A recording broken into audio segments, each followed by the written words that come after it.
So from today we are going to start a CSS sessions.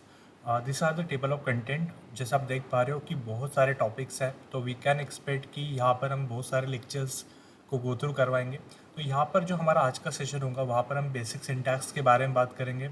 Then in next session we are going to discuss about style sheet के क्या क्या types होते हैं, हम CSS को किस तरह से लिख सकते हैं.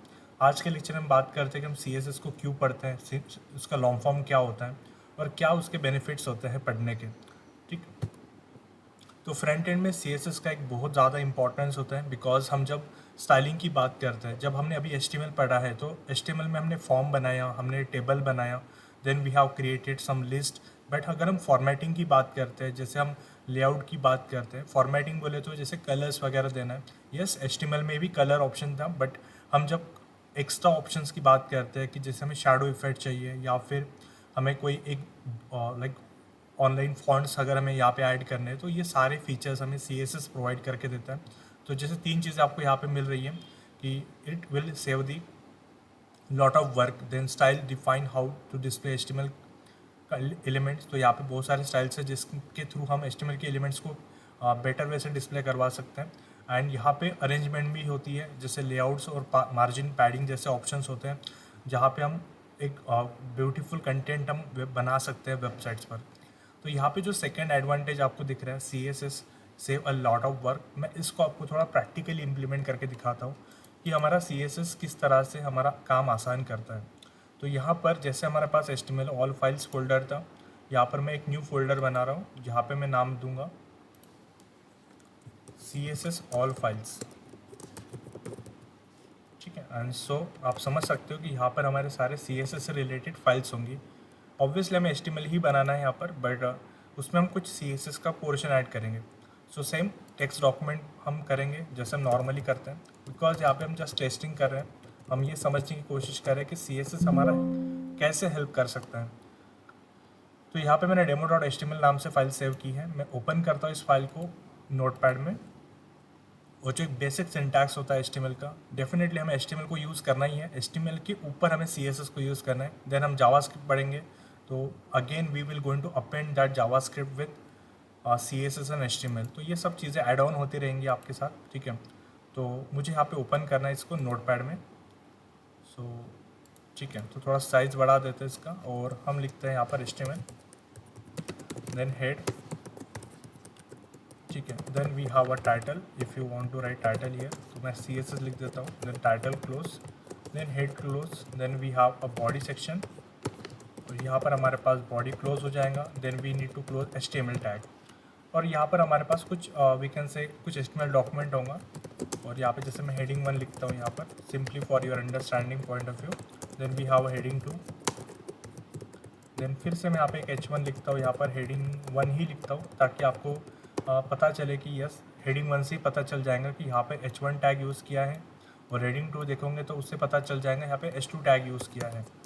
देन मैं H3 यूज़ करता हूँ, हेडिंग 3. सो अभी तक मैंने आपको ये नहीं बताया कि व्हाट इज़ CSS. मैं बस आपको ट्रेलर बताने की कोशिश कर रहा हूँ, ट्रेलर कि CSS किस तरह से हमारी हेल्प करता है.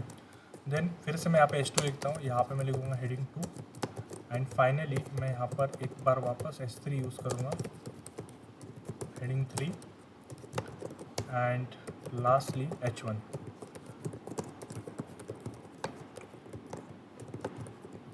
एज वी अवेयर अबाउट कि जो H1 होता है सबसे बड़ा होता है, फिर उसके बाद H2, देन H3 होता है. इसका आउटपुट हम चेक करेंगे. सबसे पहले मैं फाइल को सेव करता हूँ, Ctrl+S, सिंपली फाइल में जाकर भी आप सेव कर सकते हो. मिनिमाइज़ करते हैं इसको, यहाँ पर इसको ओपन करेंगे गूगल क्रोम में.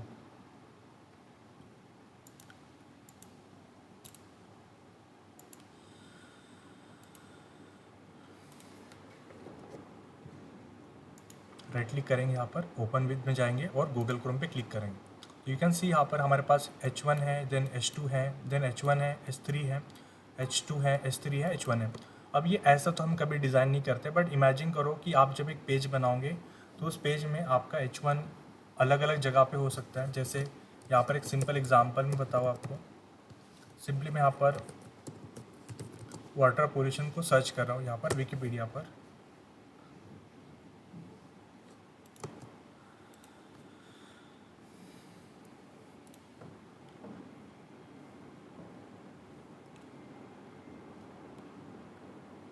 तो आप यहाँ पे देखोगे, यहाँ पर हमारी एक हेडिंग है और यही टाइप की हेडिंग आपको कुछ डिस्टेंस के बाद यहाँ पर और मिल रही है as compare to this is small. तो ये मान के साथ चलते हैं हम, ये H1 होगा, देन ये H2 है, फिर कुछ डिस्टेंस के बाद फिर से एक H2 आ गया, फिर आपका वापस फिर H3 आ गया, then we have again H2। तो एक सिमिलर फॉर्मेटिंग आपको यहाँ पे मिल रही है। तो उसी तरह का मैं यहाँ पे काम कर रहा हूँ। मैं चाहता हूँ कि मुझे सारे H1 को रेड कलर में दिखाना है मेरे पूरे पेज में, एंटायर पेज में। वो कहीं पर भी हो सकते हैं, कुछ H1 नीचे होंगे, कुछ H1 बहुत ज़्यादा नीचे होंगे, मुझे सारे H1 को रेड कलर में दिखाना है। तो ये काम अगर हमें HTML ही पता है और HTML के थ्रू ही अगर हमें करना है तो कैसे करेंगे? तो आप बोलोगे यहाँ पर सर आप फॉन्ट लिख दीजिए, कलर लिख दीजिए, कलर लिख दीजिए और आप यहाँ पे लिखोगे रेड, और आप फॉन्ट को यहाँ पर क्या कर दोगे, सिंपली क्लोज कर दोगे। अब अगर आपने ये क्लोज नहीं किया, सपोज ये फॉन्ट को अगर आप क्लोज नहीं करते हो, तो क्या होगा आपको पता है कि जो आपका फॉन्ट होता है वो सबको अप्लाई हो जाएगा, बट हमें तो सब H1 को ही चाहिए था। तो उस केस में आप क्या बोलोगे? उस केस में आप बोलोगे सर फॉन्ट को आप यहाँ पे बंद कर दीजिए, और यही सेम फॉन्ट मुझे कहाँ पे यूज़ करना पड़ेगा? यहाँ पर again if I not going to close this, control s करेंगे, आप देखोगे फिर हमारे ये सारे H1 मतलब सारे ही डॉक्यूमेंट हमारा रेड में आ जाएगा। तो क्लोज करना तो भाई कंपलसरी है, तो आप यहाँ पर भी क्या कर दोगे, फ़ॉन्ट से क्लोज कर दोगे। सिमिलरली यही फ़ॉन्ट कलर रेड मुझे फिर से H1 के पास यूज़ करना है, तो अगेन मैं यहाँ पर यूज़ करूँगा और यहाँ पर फ़ॉन्ट को क्लोज करना पड़ेगा। तो आपने यहाँ पर देखा कि 3 बार मेरे पास H1 था और मुझे 3 बार यहाँ पे H1 को क्लोज करना पड़ा। ऐसा हो सकता है कि हमारे पास 10 H1 हो और 10 बार मुझे क्लोज करना पड़े। तो ये काम हम रिपीटेडली कर रहे हैं और बहुत हम मेजरली टास्क यहाँ पे परफॉर्म कर रहे हैं। जैसे आप देखोगे आपका काम तो यहाँ पे हो चुका है, बट आपने बहुत ज़्यादा मेहनत की है, और ये मेहनत हम कम कर सकते हैं बाय यूजिंग CSS। यस, हमने CSS का सिंटैक्स अभी तक देखा नहीं है, बट मैं आपको जस्ट ट्रेलर बता रहा हूँ, हम इसको अंडरस्टैंड करेंगे लाइक अगले लेक्चर में कि ये एग्जैक्टली मैं क्या लिख रहा हूँ। तो यहाँ पे मैंने सिंपल स्टाइल लिखा हुआ है और मैंने यहाँ पे कहा है कि H1 है मेरे पास, उन सबको क्या कर दो, कलर आप रेड दे दो, कलर आप रेड दे दो, ठीक है। तो अब जो मैंने यहाँ पे HTML का जो काम किया हुआ है ना, उसको मैं रिमूव कर देता हूँ। ये जो काम मैंने यहाँ पर किया है इसको मैंने रिमूव कर दिया। सिमिलरली ये भी काम मैं रिमूव कर देता हूँ, ये भी काम रिमूव कर देता है, ये भी नहीं चाहिए हमें। देन यहाँ पर हमने H1 के लिए फॉन्ट कलर यूज़ किया, ये भी निकाल देते हैं और ये भी निकाल देते हैं। तो आप देखोगे मैंने कोई भी यहाँ पे HTML का कोड नहीं किया है, और सिंपली मैंने ये सिंपल लाइन लिखी है कि मेरे पेज में चाहे 3 H1 हो या 10 H1 हो या 50 H1 हो, सबको ये क्या करेंगे, रेड कलर दे देंगे। सिंपली मैं रन करता हूँ इस प्रोग्राम को।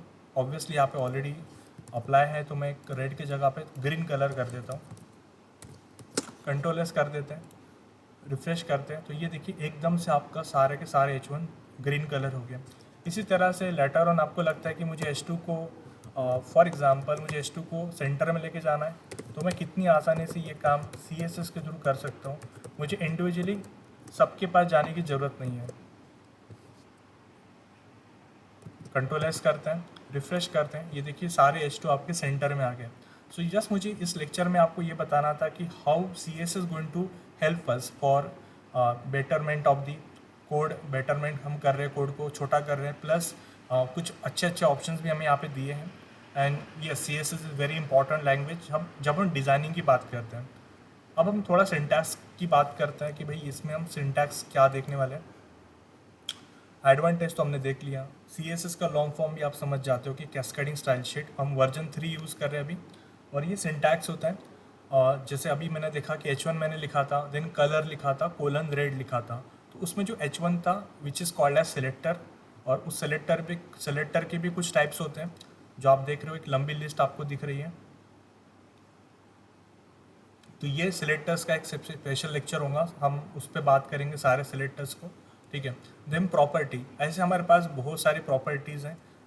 इनफैक्ट ये जो मैंने सब कुछ लिखा है यहाँ पर, टेक्स्ट प्रॉपर्टीज़, फॉन्ट प्रॉपर्टीज़, सारी ही प्रॉपर्टीज़ होती हैं, और ऑब्वियसली इस पे हमारे अलग अलग लेक्चर्स होंगे, और हम ठीक है हम उस पर हम बात करेंगे इंडिविजुअल लेक्चर्स पे।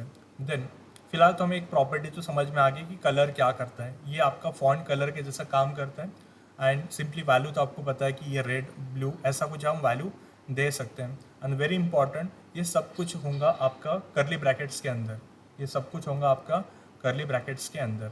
ठीक है। तो होपफुली आपको थोड़ा बहुत सिंटैक्स पता चल चुका है और सिलेक्टर्स, प्रॉपर्टी, वैल्यू ये वर्ड आपको आपने सुन लिए हैं एंड आपने ये देखा कि हमारा CSS कैसे हेल्प कर सकता है।